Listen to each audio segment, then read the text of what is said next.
Kennedy Robillard, the freshman from Puyallup, still has been tearing it up. She's batting .450 right now in the season, 49 hits, 15 RBIs, and she's getting on base at a percentage of 5 over 500. My fault. So she's kind of been the bright spot in that order. They really haven't been producing a lot of runs and giving the pitchers a lot of run support. On the pitching side, though, I want to spotlight my fellow senior Viking again. And it's not just because they went to Puyallup, but Marissa Miller, she has a 3.33 ERA right now and 124 innings pitched and 81 strikeouts. So she's kind of been the rock with her and Robillard, because Robillard actually pitches two in that rotation, or the two-girl rotation. But, it's just kind of been a disappointing season. They're 12-22 right now. They did get two from George Fox, who's ranked nationally, but, kind of already looking forward to next year. I'm sure a lot of the players are, which sucks for Marissa because this was her senior season and she was coming off of a great year. But this will be their last weekend. They close out with UPS, 2 at UPS on Saturday, and 2 at home on Sunday. So come out and support the Lady Lutes. They play at 12-2, a doubleheader, and hopefully they can close it out with a win or a sweep in the doubleheader on Sunday. Christian, I know you have a strong connection to baseball, and tell us about that a little bit. Yeah, POU Baseball will be hosting this year's Northwest Conference Tournament, so that means your boy will be getting paid. Lucky. Excellent. Right. See, I was hoping for that at the beginning of the season for grounds crew, but it just didn't happen. Nope, not going to happen. I will be there all weekend long. I believe it's next weekend. And looking forward to it because POU took care of business in their conference schedule. They finished things up with a record of 18-6 in conference play, which is fantastic. Who they will be playing is a little bit to be determined right now. Linfield sits in the 2 position with a record of 13-8, followed by Willamette at 12-9, Whitman at 12-9, and then just outside the playoff bubble is George Fox at 10-11, and Puget Sound at 9-12. Whitworth also is at 9-12. So, depending on who plays who, it's a little bit of a jumbled mess for that spot to face POU in that opening round of the Northwest Conference Tournament. I know that as long as it's not Whitworth, POU will probably be fairly happy. Whitworth features a junior named Hugh Smith. Smith stands at 6 feet 10 inches tall and tops out at about 96 miles an hour. Ooh, so he's going to get drafted then. So when Whitworth was at POU, there were scouts from several Major League Baseball teams in attendance to check out what Smith was all about, and he was what he lived up to in that game. I believe he struck out the first 3 batters looking at fastballs, so he was definitely on that day. So with Whitworth being down there on the bubble, I don't think they can get into the playoffs with the record of 9-12. They're going to have to win 3 games, and that's not going to do it. So, it looks like they'll be out. Just doing the math quickly there in my head. But, yeah, no, they were a little nervous. POU was that. I mean, those watching POU baseball, those following it, were more nervous for the possibility of facing Smith right away at home in that conference tournament, but I don't think that'll be the case. So it'll be fun to see how all that plays out. They're in California this weekend, are the POU baseball team, and they got 3 games, I believe, against Cal Lutheran and then 1 more against Pomona Pitzer. It's kind of a final, tune-up before we head towards Northwest Conference Tournament. Yeah.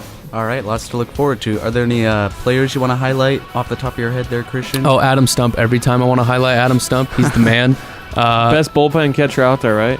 Best infielder in the freaking Northwest Conference. Man, now you got me fired up, dude. He went yard in a game this year, and it was one for the good guys because Adam Stump is one of the best people you will ever meet in your whole entire life. Always so happy to see you, or happy to know what you have going on, happy to be involved with whatever he has going on. When he hit his home run this year, I mean, that dugout went wild. There were people spraying water bottles all over everyone, and it was a fun time.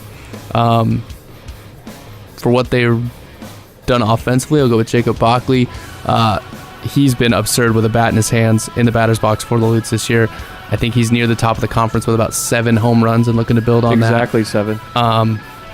400 average. It's like I write about him and broadcast their games. It's crazy how I just knew that. That was wild. 41 ribbies.